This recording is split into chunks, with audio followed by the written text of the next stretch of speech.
to know Kevin and Keisha a little bit over the summer. Jake, quite closer to you, not And every opportunity that I have to be with them, I just come away completely enriched.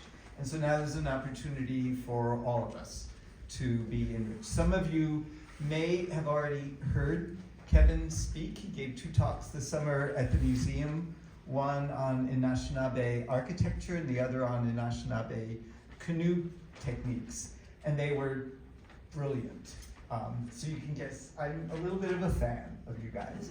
But they are the co-directors of the Great Lakes Lifeways Institute, which is an organization that's devoted to revitalizing traditional Anishinaabe practices of architecture, building practices, canoe building practices, food, which we all get to privilege, get to taste examples of birchbark cookies and maple tea.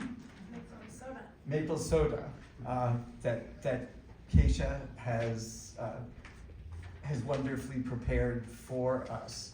So we are all gonna, after Kevin's talk, we will all go outside to see the canoes that Kevin has worked on and hear from him directly about that process. But now we thought it would be really important to learn a little bit more about the Institute, about their mission, and about the work that they're doing. And so I'm gonna turn it over to Kevin.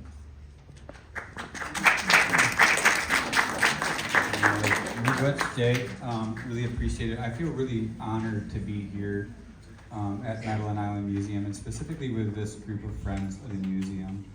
One of the things that we as an organization love about the Madeline Island community is that it is very community oriented, and we also feel very strongly that the museum is a hub for this community, one of the few hubs that brings people together and embraces the heritage, history, and so much of what makes Madeline Island so special to all of us. And those are things that we care about moving forward, and we share that with you, and you are all great supporters of that, and this is a really wonderful group. So I'm very honored to be able to be here today with you.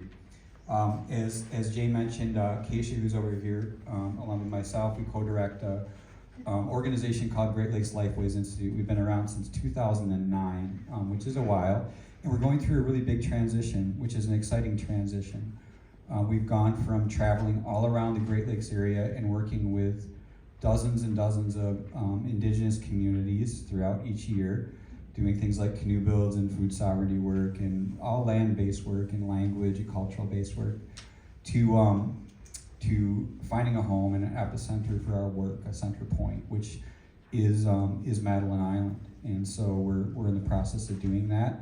And this project this year that I get to talk about, that I think is absolutely wonderful, is a big part of that. So Canoe Journeys 2025 is what I'm speaking about today. And this is a really unique project that has been supported by the Apostle Islands Foundation, by a very generous anonymous donor, a few donors, and also through our organization, the Tamil Pais Trust, who has been a huge supporter of our work this summer and on the island with food sovereignty and with canoe journeys and canoe traveling. So I'm excited to share a little bit about all of this with you. So I want to start by talking about how this has come about, really the dreaming and envisioning of the project. This is a really collaborative project, what's been happening with the canoes. And it's part of something that's taken a long path to get here, and it's going someplace in a long path too, which is beautiful. It's not just a one-off thing. And this is a partnership between our organization, the Great Lakes Lifeways Institute, the Madeline Island Museum, Wisconsin Historical Society, and Native American Educational Technologies, which we have Paul Domain representing, and that's the Flicker House. You know, that everyone's aware of the Flicker House. The Flicker House has also provided us with a place to office out of and to stay here on the island as a great support and partnership. So the canoe journeys, the pathway that has gotten us here. Really, I started building canoes, birchbark canoes, 30 years ago. That gives some date to myself. I'm now 50 years old. Marvin Defoe, who is outside working on a canoe, who you get to meet, we absolutely cherish as an elder and a role model. He's been doing it for 50 years. Over the course of from 1995 up until 2022, traveling amongst dozens of communities and building birchbark canoes, dugout canoes, working to revitalize the canoe culture of the Great Lakes, because this is a place of canoe people. And those skills have become rare over time, and the knowledge has become rare, and the number of canoe builders that are out there is getting to be very, very few and far between. So we put a lot of work into getting canoes into hands of people. A lot of people, when they come through the canoe builds, they ask, they're like, oh, so you guys sell canoes? And the answer is no, absolutely not. Never sold a single canoe, never will sell a canoe. We build canoes with community, and those canoes are very, very important. They can't be bought and sold, and they have to be used. That's our agreement. We don't make wall hangers. They have to connect people with the water because they're powerful. So in 2022, there's a picture here on the north end. That's at the Bad River Reservation Fish Camp on the north end of the island, just down from Coffin Beach. And this is in 2022. Paul DeMaine invited us up to come and to do a white pine dugout canoe, and that canoe is currently in the museum right now. It's the green one on display, and we were boiling the canoe at this point. And then there's another one at the Flicker House. So we did some work with the white pine canoes and the dugout work. And so that was kind of our first step of investing in canoe culture here on the island.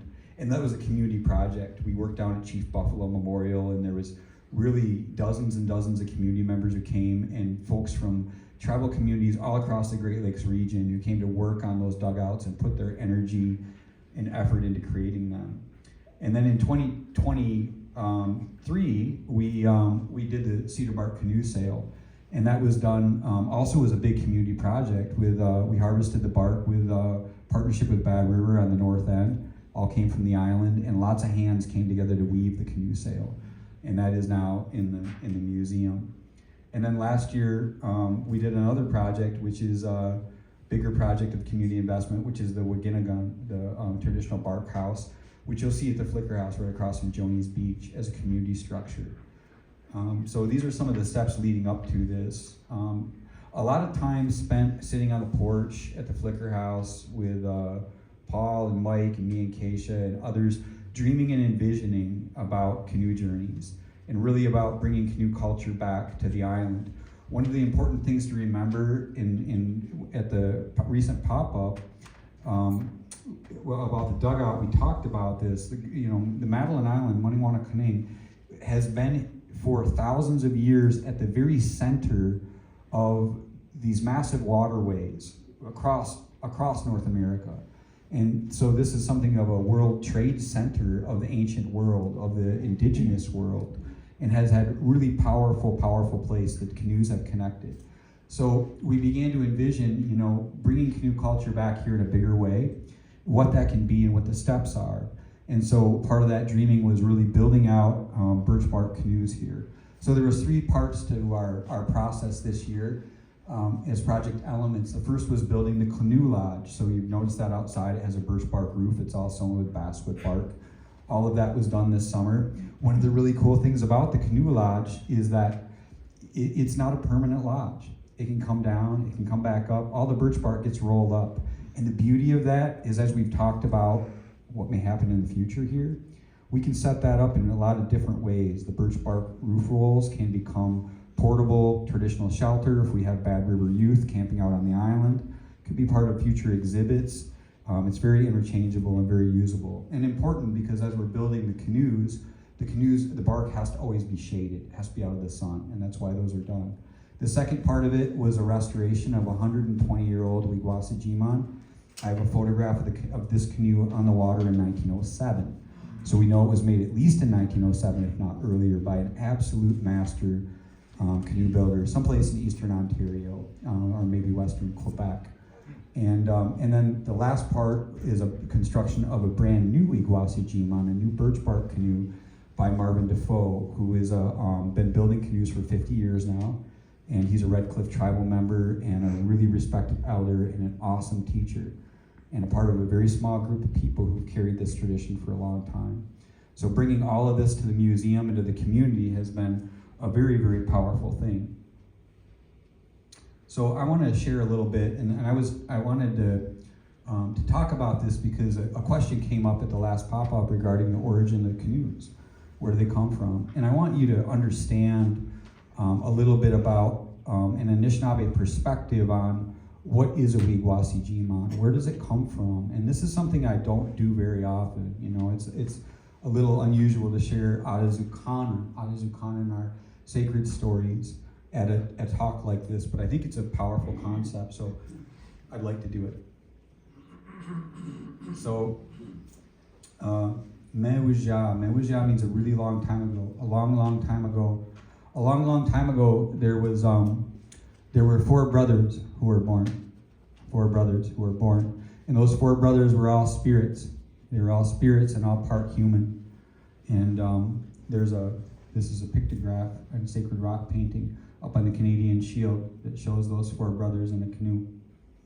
Their grandmother was Gizagokwe, the moon, and their father was Epinishmuk, the western wind, and their mother was human. And these four brothers were born here on the earth where we live now, in this area, in this region. And the oldest name was Majikwis, and the second was Dabajamot. The third brother's name was Jibiabos, and the youngest brother is the most well-known, quite famous amongst the Anishinaabe, by the name of Wewanabojo, or Wenabojo, Nanabojo, Nanabush, all names we use for him. And of these brothers, the eldest brother, Majikwis, and the third brother, Jibiabos, got into an argument, a terrible argument, a fight. And in this great fight, they began to battle one another.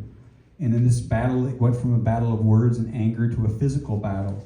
And as they fought, the fight became more serious, and Majikwis killed his younger brother, Jibiabos. It was the first death that had happened in the entire universe. It was the first time that anything had died. And in doing so, it tore a hole in the fabric of our universe itself. It ripped a hole, like a black hole, in the fabric of time. And through this hole, everything in life began to get sucked through. So you can picture, like I pictured the movie, I don't know if anyone's seen Oh Brother, Where Art Thou? And like the scene at the end where there's a dam that breaks in there, they flood the valley, and there's like a grandfather clock and a banjo and everything's just floating. This was it. It was through outer space, this great massive flow of death. Plants, trees, rocks, water, animals, ripped to shreds, everything was being sucked in. And the three brothers who were remaining had to not only retrieve their brother, but they had to figure out what to do about this hole that was torn in the universe. So Wewanabojo, the youngest, he went to his wa'an. His wa'an is the one who named him like a parent, which is Wigwasitik, the birch tree. And he went to the birch tree, and he asked the birch tree to help him. He gave tobacco, he gave offerings, and he asked that birch tree to help him and to show him what to do.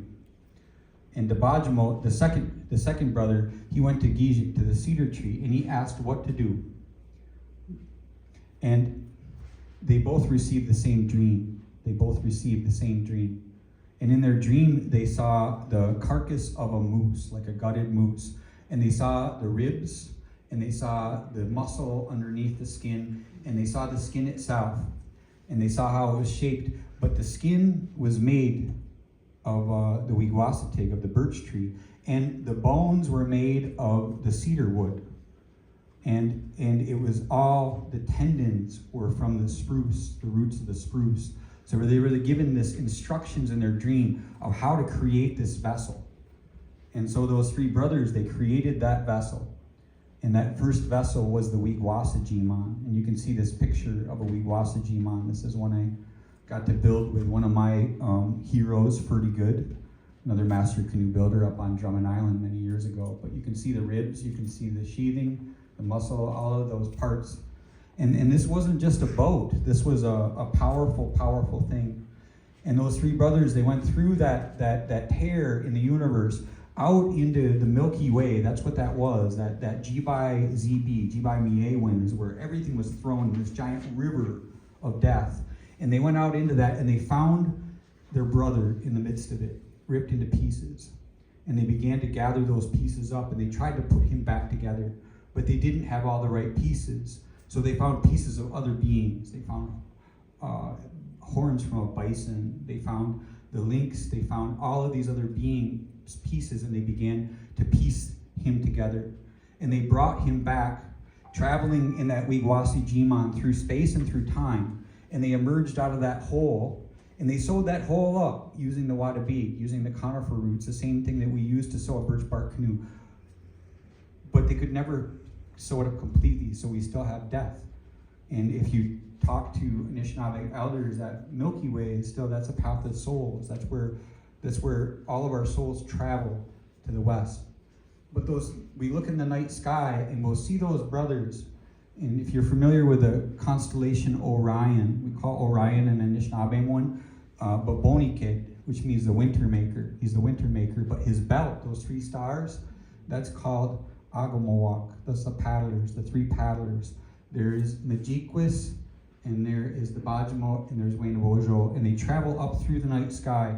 And in the springtime, when it's time to sugar, you'll notice that it's straight up and down on the horizon.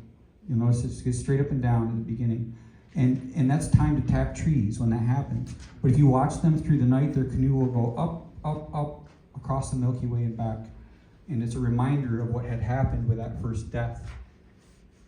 And when they brought their brother back, and he looked at himself in the water and saw his reflection, and he was horrified because he was no longer human. He no longer had that form. He was a composite of so many animals. He had horns, he had a long tail, he had claws. And he dove into the water, and he disappeared there. And he became the chief of all the underwater spirits who's recognized to this day, called Mishabiju. And this is a rock painting on Lake Superior, eastern Lake Superior of Mishabiju. And that relates to our work, what's going on the island today. All these things are connected, which is so beautiful and so powerful. Is everyone familiar with Devil's Cauldron? That's recently been returned to as a sacred site for indigenous people. And it's called Midwewe Kamagang. Midwewe Kamagang. And that's one of the sacred places where those offerings are made to those water spirits, And when those offerings happen again, they'll be happening with a Wigwasi Jimon, with the canoes traveling out there. So all of these things are all connected in a powerful way. And the reason why I wanted to share this story with you is because I want you to understand that the birch bark canoe is not like just any boat. It's not just a boat, it has animacy to it. It's a spaceship, it's a spiritual vessel. Marvin Defoe, as I'm out there working with him and we're talking with him, he shared multiple times as people come through, he says, this canoe has a spirit. This Jimon has a spirit. We feast it, we honor it. And he's shared as well, like I have, that it can carry us in spirit form places in our dreams. We can travel places with this, underneath the waters and through time. It's that powerful of a thing. It's not just a thing, it's a being. And we honor it as that. It connects us past, present, and future. Through working with the birch bark canoe, it links us to the land through our relationships. When we go and harvest these trees, when we split the roots with our hand, when we work with a crooked knife to carve the cedar, when we take all those things from the land and we work with those beings, we create this beautiful vessel that also weaves us together through the power of building community, and then connects us to the water, which is everything around us in this beautiful place. It ignites our imagination and our sense of adventure when we begin to do this. And that's a lot of the power of canoe journeys. That's been the power outside here of the museum every day throughout the summer. As people come up and put their hands on the canoe, as they're a part of it, as they're working with it, they're getting a sense of that. You can feel it. There's an energy there that you can feel. So, Anishinaabe Ejewebak, what's happened this summer? What are the things that we've done? Here's a few. I just have a few pictures from the project of making the canoe house, bringing in the old 125-year-old canoe that was literally just falling apart. We walked that down, a group of us, behind the beach club, and everyone's like, what's going on? And we dunked it into the water and gave it a bath because it was so brittle that when we started working on it, we were terrified it was just going to fall apart. And then, Marvin working on the new canoe and the formation of all of that. The smells out there every day and the actions are just real beautiful in this powerful creative process. So with canoe journeys, there's some physical outcomes that are kind of obvious, right? There's a canoe lodge and these bark rolls that go with it, which we can begin to use in lots of ways. In fact, if we take a canoe journey in a big canoe out to, let's say, Stockton Island to have a blueberry camp with the youth, we can roll those birch bark rolls up and we can flip the canoe upside down, and those birch bark rolls become a tent that we sleep underneath and we take them with us. So they're very, very practical in lots of ways. We managed to restore a 120-year-old birch bark canoe, at least 120 years old, which is crazy to think, a century that canoe sat there. And it was literally falling apart, and it is now a beautiful, beautiful canoe and incredible out on the water. And then we've been here supporting Marvin, who's been building the canoes for 50 years as a master canoe builder, to be here to share his knowledge and to practice what he does best. And those are all really powerful things. So on a deeper level, when we think about community impact, through this process, we put together 8 online posts, just 8 posts with information. Those 8 posts had over 500,000 interactions, and interactions being likes or shares. So people who liked it or shared it. So that's a big, in a really shallow way, people learning about the project, learning about birch bark canoe building, learning about Madeline Island and the History Museum, 500,000. We had thousands of people on site. A lot of our time spent outside working has literally been folks coming up in groups, just waves and waves of folks who hang out anywhere from 5 minutes to 2 hours to spend time around it and to learn about what's happening and be engaged. And a lot of those folks come right off the ferry. That's the first thing they see.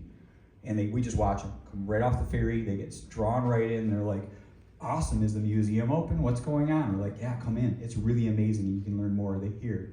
So that's been powerful.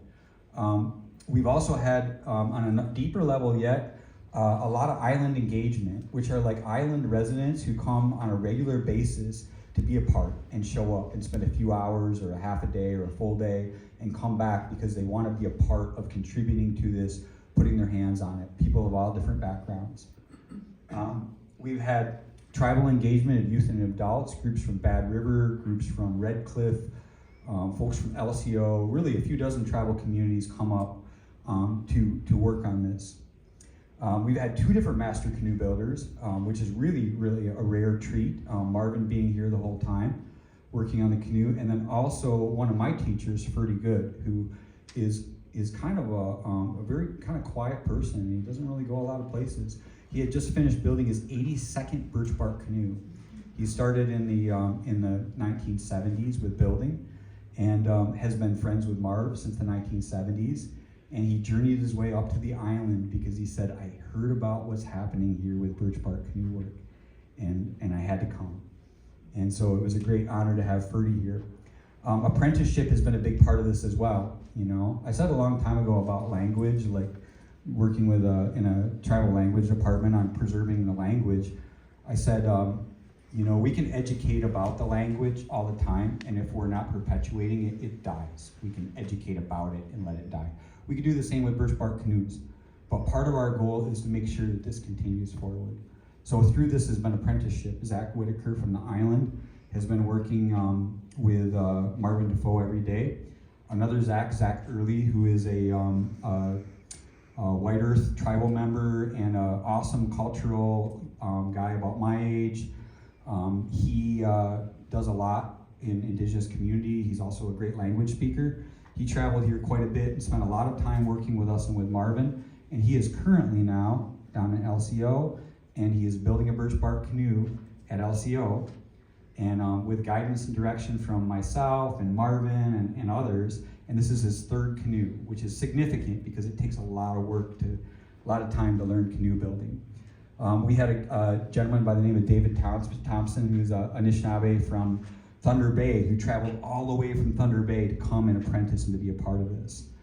And so we've had a number of folks who have really invested in this in the deepest level. So there's a lot of different levels of interaction with the project, which make it really powerful. So I wanted to show you a few pictures here. Here we have Zach, this is at LCO, just 2 days ago. This is Zach's canoe getting pulled up. There's Zach at the bottom right there, working on Marv's canoe when we were starting. And then up here, this guy on the left-hand side, he's actually showing up today on the island. His name is Frank Vandehei, and he's a tribal member from Oneida Nation, and he works with our organization a lot. Frank came up here in 2022 because he always wanted to build a dugout canoe. And he was absolutely awesome in helping. Since then, he's come back to our other dugout canoe builds, invested in it, and he started building dugout canoes. And here he is, laying in a white pine canoe, which he's building at the Oneida community. So the perpetuation of this knowledge is happening as we do these things. Frank's actually coming to the island today to borrow some adzes and other tools that he needs to be able to finish that community canoe. So as we do this work, we're growing this. We're putting something back in place that it grew weak for a while. I use the analogy a lot about embers. I use this. I say gathering embers. If you have a campfire and you let that fire die down, at the end, if there's just 3 or 4 coals or 5 or 6 and they're not touching each other, they're scattered, they're gonna burn out. But if we gather those embers together in one place and we put fresh twigs on and fresh wood, it begins to ignite again, and we can make more embers and we can keep the fire going. Our work with canoe journeys and our work through Great Lakes Lifeways Institute with so many different folks, tribal folks, non-tribal folks, is really focused on this. It's on keeping these fires going. It's more than about history. We think about history a lot. History is a big part of the past. These things come from the past. But the land which is here, the history, the stories, the knowledge, our relationship with the land, our relationship with culture, this is stuff not only for today, but when we think about what do we want to throw as gifts into the future for the next 7 generations, these are the things that we want to see. We want this place to continue to be special. We want our young people to have those relationships with the trees. We want them to have the relationships with the water. So the equation, I had to think about this. I'm like, this has been really successful. And this is also, a pattern based upon our work through Great Lakes Lifeways Institute. And so I kind of came up with an equation here of like, what are the elements? And I got this kind of cheesy Venn diagram, sort of graphic. But the top, it says place-based, island-focused. And I want to make this show you this equation, because the equation can be applied to more than birchbark canoes. It can be applied to lots of things. It's about this place. It relates to the story and identity of where we're at. Culture, language, history. It has to do with people. It has to do with culture. It has to do with history. All of those things. We're investing in community. Both of these birchbark canoes are going to remain as a part of this community. They're here to stay. They're a part of what goes forward. We're doing something beautiful, and it's remaining here. At the museum, being used in the community, being out at the water for community events, it's enriching the lives of people here. It has elements of curiosity and adventure. I believe in learning by adventure, and I believe in being curious about everything around you. One of the greatest ways to learn and become a lifelong learner is to look at learning as an adventure. And I think about that from the dugout canoe talk, and really the adventure of someone on the island finding an ancient canoe, dragging that canoe back, and then really the pursuit that took a long time to be able to get answers, to think about like, wow, where did this come from? And I'm connecting with something which is really ancient, and I'm in a place which has really ancient history to it. There's something about that which is really, really magical and really powerful. Those things enrich our lives. Through our organization, one of our big philosophies is that we believe that our wealth is our relationship. So the idea is that we're only as wealthy as our relationships. That's not just relationships with people, it includes people. It's also our relationship to the land. It's our relationship to history, relationship to place, relationship to the things around us. And so being in good relation is really a big deal. So the last section I have is Anindia Jayan. Where are we going? That's a question. Where are we going to go with this? Where can we go? So the first one is on canoe journeys itself. So, you know, we'd like to have continuing apprenticeships to keep the art of Indigenous canoe building going. It's a fading thing, it really is, because it takes so much time to learn. Every community wants to have, like, let's do a weekend workshop, and you can't learn to be a canoe builder on a weekend workshop. It's a deep learning. It takes a long time to use all the tools. And we have young people, man. I got a call 2 years ago from Dylan Loonsfoot, who's my nephew from Michigan, Potawatomi nephew. He's a black ash basket maker, him and his cousins, and it's something their family's done for a long time. He called me and said, the tribe's willing to pay for me to go to school, anywhere I want to go. He said, but I want to do what you're doing, Kevin. Where should I go to school? And it really broke my heart, because I couldn't tell him, you know, because the university doesn't provide that. And it began to make me think, like, we really got to provide, how in these opportunities can we provide for the ones who are going to be the next generation to pick it up and to carry it forward? And so that's an important part, apprenticeship and mentoring. I asked Ferdy Good when he came. He finished his 82nd canoe, and he sat right outside of the museum here. And he looked at me and he said, I think I only have 2 canoes left in me, Kevin. He's getting up there in age. And I said, hey, Ferdy, I said, let me ask you a question. Would you consider building one of those 2 canoes on Madeline Island? And he said, absolutely, absolutely. So and Marvin's talking about it too, and Marvin and I had a conversation. I said, Marvin, I built one of these giant fur trade canoes, 2 of them. It's been a long time, it's a lot of work. What do you think about that? He said, 26 foot. And I said, that's a big canoe. I said, we could do 26 footer, paddle 10, 12 people at a time. I said, why 26 foot? He said, because the delegation, the Chief Buffalo delegation that went to Washington, that's how big their canoe was. And what if we did that again? And that's powerful. That's powerful. So we're talking about the large open water canoes. One of the questions that came up at the pop-up was about hauling lots of stuff, which is why I included this picture. This is the end of a 40-foot long Montreal canoe. It's being portaged by like 8 or 10 people. That is a massive birchbark canoe. I mean, these are like the semi-trucks of the Great Lakes in the ancient world. And to be able to build those and have them out on the open water as a possibility for us taking paddle trips, like I look out around the water here and I see all these sailboats and beautiful boats out there, and I think to myself, man, I would love to see our youth from Bad River, from Red Cliff, our island youth here from our community in those big canoes, paddling together out here, adventuring this place. On the Northwest Coast, there's canoe journeys, intertribal canoe journeys. They go all down the West Coast, Pacific Coast. They go from nation to nation, celebrating the sovereignty of their water. And we would like to bring that back here in the Great Lakes. And a lot of people are talking about it, not just here on the island, but we're a part of it. And so those are elements of where we can go with canoe journeys. For our GLLI collaborations, you know, with the museum, and specifically, we want to continue partnering on projects and workshops which are hands-on. We're really good at, we have a network throughout Indian country and even further of folks who are awesome traditional artists and knowledge carriers. Bringing opportunity to host those knowledge carriers here to the island is what we're doing. When we can do that in partnership with the museum, we want to do that. We've talked a lot about providing Lifeways programming, continual programming in what Mike calls the big lake space out here in the lawn, in ways that we can be able to help continue to make that happen, to bring guests off the ferry and see things happening here. And then, you know, we really like the idea of exploring, using the island as a larger classroom for hands-on learning, the beautiful environments, the habitat here. It's a powerful place.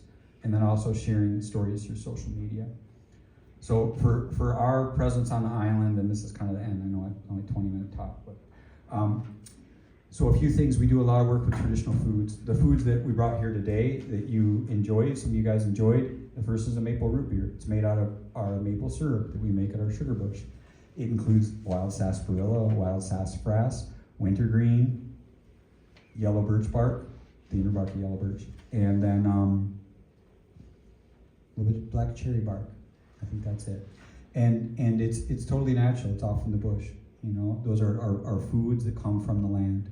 And the cookies you ate are actually birch bark. They're the inner bark of birch, and a birch flower, which was an important Anishinaabe food. And actually in Europe and northern Scandinavia, birch flower also used, you know, circumpolar, wherever people had access to birch trees, they use these things. So, continuing to grow our work with foods from the land, we have a Giwe Key corn restoration project on the island, with currently 3 plots on the island and 1 at Red Cliff at Mid-Oglomataziwan Farm, restoring ancient Ojibwe varieties of corn, which are very rare, and producing hominy, which is an amazing food. We want to incorporate more things with inclusive land-based learning projects throughout the seasons that can happen for everyone here to be able to connect with the land and history. We're doing a lot more with writing and creating resources, whether they're posters, books, informational pieces to help educate for the things to go out, information to go out in a broader way. And then really, our goal is to bring abundance here. That's what funding we can bring, resources, relationships, and helping people have access to the island who are here to do really good and beautiful work and bring enrichment. A lot of our work in the future, and has in the past been around Anishinaabe and the language, cultural revitalization, and indigenous cosmology. And a big part is investing in the island's heritage. So those are things that we're here to do. And the last thing I'll say is this, as I noted, as an organization, we're very much in transition. We're going from an organization which has moved all around a 4-state area and Ontario in Canada to being based here and serving not just Indigenous community, but serving all community. And in doing that, we're really good at relationships. That's like a power that we have. And so we're really inviting all of you, if you want to engage with us and help and dream and vision with us, support us. We also need support in a lot of ways. And, you'd be surprised how many things that somebody might have as a skill set or an insight or whatever that could be really helpful to making this happen. And so this is Keisha's email. I check emails on Thursdays, which is why my email is not up there. Keisha's really good about it and really, really amazing. So please reach out to us. You can email us. You can also we're here on the island. You know where to find us. And reach out, and we can build really great things together. Really believe that. All right, Miigwech, thank you.